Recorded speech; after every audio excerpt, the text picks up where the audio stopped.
अस्सलाम वालेकुम, welcome to Musarrat world. आज हमारे साथ है नूर ज़ीशान। अस्सलाम वालेकुम। वालेकुम अस्सलाम। कैसी हैं आप? ठीक, आप सुनाओ? ठीक हो? शुक्र अल्लाह का। बैठे और सुनाएं, सब ठीक ठाक? हाँ जी अल्हम्दुलिल्लाह, आप बताएं। हाँ, शुक्र अल्लाह का, सब ठीक ठाक। और बताएं, आजकल क्या मसरूफियत है आपकी? मसरूफियत बस ऐसी कुछ खास तो नहीं, आपको पता है जो बच्चों वाली माओं की मसरूफियत होती है। माशाल्लाह छोटी सी बेटी है मेरी 10 मंथ्स की। अच्छा, तो माशाल्लाह। उसी के साथ जब वो सुबह उठती है तो उसको पहले चेंज वगैरह करना, उसको नाश्ता वगैरह करवाना और सबसे फेवरेट काम जब वो दोपहर को सोती है तो मैं भी उसके साथ सो जाती हूँ। सोना तो मुझे बहुत पसंद है। मेरी कोशिश होती है कि वो ज्यादा से ज्यादा सोए ताकि मैं भी ज्यादा से ज्यादा सोऊं उसके साथ, लेकिन अनफॉर्चुनेटली उसकी नींद बहुत कम है। अच्छा और अच्छा मुझे बहुत अफसोस है इस बात का। अच्छा अच्छा अच्छा। अब मैं आपको थोड़ा सा आपके बचपन में लेके जाऊं। बचपन में सबसे ज्यादा कौन शरारती थे आप सब बहन भाइयों में? हम सब बहन भाइयों में सबसे ज्यादा शरारती मैं और मेरी बहन ही थे। भाई इतना ज्यादा नहीं था, वो मारने में तेज था। अच्छा। वो मारता था सारों को। अच्छा और वो बड़े फखर से आके बताता था आज मैंने गली में इसको मारा है, आज मैंने उसको मारा, आज मैंने मामू के बेटे को बहुत मारा है। और हम शरारतें इस तरह से करते थे कि हम जो है वो कभी पापा की कोई चीज छुपा दी और चुप करके बैठे रहना, वो ढूंढते रहते थे कि कहाँ चली गई, अभी इधर रखी थी। हमने चुप रहना, फिर जो हमने देखना कि वो गुस्सा हो रहे थे फटाफट से जाना उनको कहना ये लें पापा जी। अच्छा। ये आप ले लें, ये हमने रखी थी ताकि आप हमें भी साथ ले जाएं अपने। उसके ऊपर हमें और डांट पड़ती थी। तो बस अच्छा। इसी तरह के छोटे छोटे वाकयात होते हैं। अच्छा। अच्छा, ये बताएं कि आपकी मामा को सबसे ज्यादा गुस्सा किस बात पे आता है? सबसे ज्यादा गुस्सा उनको आता है घर में खिलारा देख के। अच्छा। जो कि हमारी बहुत गंदी आदत है, हम बहुत ज्यादा मचाते हैं। मतलब कोई चीज खाई वहीं पे रख दी, रैपर्स वहीं पे फेंक दिए, इवन दो कपड़े चेंज किए उठा के मशीन में नहीं डालने, लाउंज में सोफों के ऊपर फेंक दिए। अच्छा तो अच्छा। इस बात पे तो जो है ना वो हमारी इतनी ज्यादा होती है ना कि जिसकी कोई इंतहा नहीं है। वो तो जब मामा फिर अपनी आई पे आ जाती है ना फिर तो फिर आप पा के रख देती है। फिर सुधरते फिर भी नहीं हो? फिर भी नहीं सुधरती। वो कहती है इन्नी टीठ ला देगी है ना, मैं नहीं है ना एना वर्गे टीठ बच्चे हर लेते ही वेखे पूरे खानदान विच नहीं मैं वेखे। मामा कहती हैं कि मतलब मैंने अपने खानदान में मतलब सारे बच्चों को देखा, तुम्हारी चाचियों के बच्चों को देखा, फुप्पो के बच्चों को देखा कि वो एक दफा कहते हैं उनकी बात मान ले तो तुम लोगों पे कोई असर ही नहीं होता है, सारा लाड़ प्यार दा नतीजा हैगा। ਤੁਹਾਡੇ ਬਾਪ ਨੂੰ ਕਹਿੰਦੀਆਂ ਤੁਹਾਡੀ ਪॉकेट ਮਨੀਆਂ ਬੰਦ ਕਰੇ, ਤੁਹਾਡਾ ਖਾਣ ਪੀਣ ਬੰਦ करे, तਦੋਂ ही तुसी बाज आना है, उस तो पहले नहीं तुसी बाज आना। और हम वही करते, मतलब अब कह लें कि शायद शुरू से वो मुलाजमों की इतनी ज्यादा आदत हो गई थी कि खुद से कुछ करने को दिल ही नहीं करता। मतलब यही होता था कि हाँ जी मुलाजिम आएगा उठा लेगा, क्लियरेंस हो जाएगी सारी। हम मतलब उठते ही नहीं थे, इतने लेजी थे हम। और इस बात पे हमारी बहुत होती है। हालांकि हमें डर भी लगता है मामा से कि अब हो जाएंगे, लेकिन हम कहते हैं चलो कोई नहीं, सुन लेते हैं। अच्छा, मुझे ये बताओ कि अगर आपको अपनी मामा के नाम खत लिखना पड़े तो उसमें ऐसा क्या लिखोगी? खत लिखना पड़े, अगर मामा के नाम खत लिखना पड़े तो बेसिकली मैं ऐसी हूँ कि मुझसे जो है ना कुछ शेयर नहीं किया जाता, कुछ कहा नहीं जाता। तो अगर मुझे मैंने कोई बात करनी हो ना तो वो मैं लाइक लिखना ही पसंद करूंगी कि मैं कुछ लिख के उनको मतलब बात पहुंचा दूं। अच्छा अच्छा। और जहाँ तक खत की बात है तो उसके अंदर भी जो है वो मैं लाइक 100 गलतियां मिस्टेक्स हो जाती हैं बच्चों से, तो मैं उसके अंदर उनको सॉरी ही करना पसंद करूंगी कि लाइक मैं उनके नाम खत लिखूं और उसके अंदर जो है वो उनसे माजरत करूं गलतियों की कि जी मुझसे ये गलती हो गई तो आई एम रियली सॉरी और बस आप मुझे माफ कर दें। और मैं आपसे बहुत ज्यादा प्यार करती हूँ और मैं आपसे ये बात मतलब फेस टू फेस कर नहीं पाती, तो इसलिए मैं आपको जो है ये लिख रही हूँ ताकि आप तक मेरा मैसेज कन्वे हो जाए। अच्छा, मुझे ये बताओ कि जिंदगी का कौन सा वो लम्हा है जिसमें आपको फील हुआ कि माँ बहुत बड़ी नेमत है? शादी के बाद, मतलब अच्छा। शादी से पहले तो मतलब यही होता था कि हाँ जी मामा है, मामा जरूरी होती है, लेकिन मतलब ये चीज वाकई जो है ना बेटियों को शादी के बाद असल फील होता है कि माँ वाकई बहुत बड़ी नेमत है। कि मतलब उनके होते हुए जब उनके पास हम होते हैं तो उनकी उस तरह से कदर नहीं हम करते हैं। मतलब उनकी हर चीज को हम कहते हैं कि ये देखो, हर बात पे मामा तो डांटती रहती हैं, इस तरह बोलती रहती हैं, ऐसे थोड़ी होता है, फलाने की मामा तो इतनी अच्छी हैं, उनकी हर बात मानती हैं, आप ही हमारे साथ इस तरह करती हो।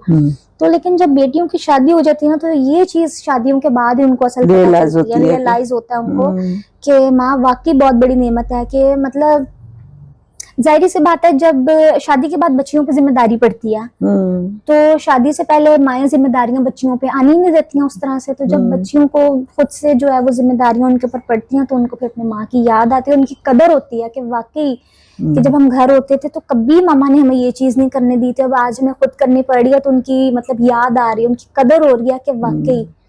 और उनको फिर मिस भी उतना ही ज्यादा करते हैं। और मैं तो मतलब इस तरह की हूँ कि लाइक मैं तो रोज उनको कॉल करती हूँ, दिन में 2 दफा कर ली, 3 दफा कर ली।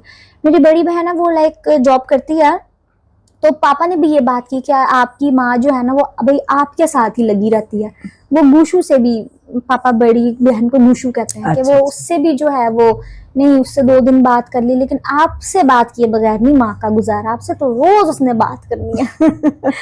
तो शादी के बाद जो है ना वो असल माँ की कदर का पता चलता है, हाँ, रियलाइज होता है। माँ का साथ तो बिल्कुल बिल्कुल, माँ बेटी का प्यार तो हाँ वो वैसे ही है।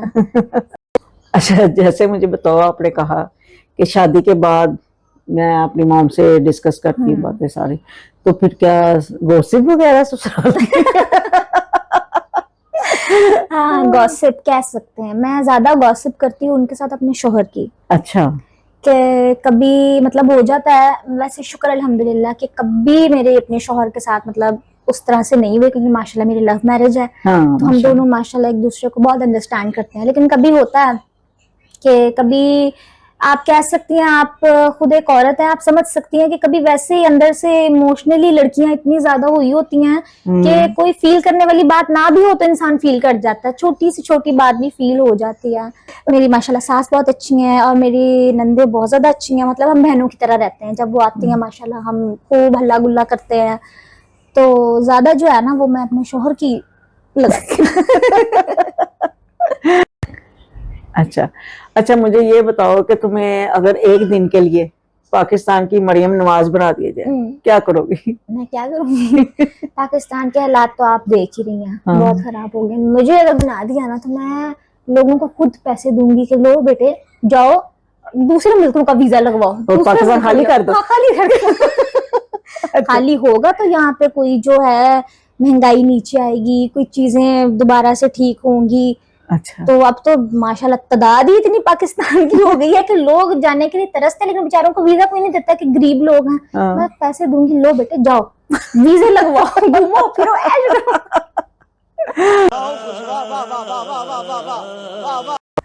अच्छा, मुझे ये बताओ कि कोई यादगार दिन बचपन का जो अभी तक ना भूली हो?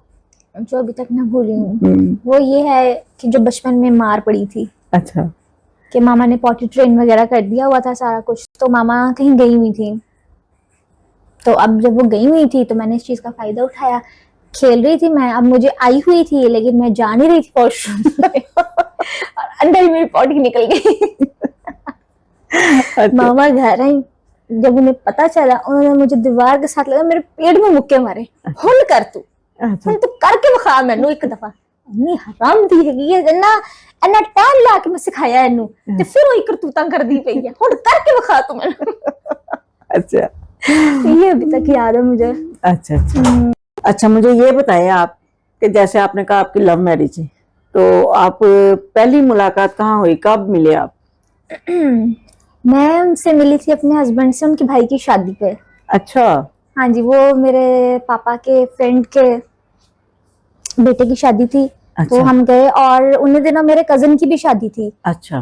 तो आज उसका वलीमा खत्म हुआ है तो कल जो है वो उनकी थी, तो जाना था वहां पे। तो अपनी शादी से घर के इतने थके हुए थे तो मैंने और फोमी ने तो जिद लगाई कि मामा जी बहुत थक गए हैं। नहीं नहीं, मामा ने कहा नहीं बेटे अच्छा नहीं लगता, पापा बुरा मनाएंगे, जाना है वहां पे। अच्छा।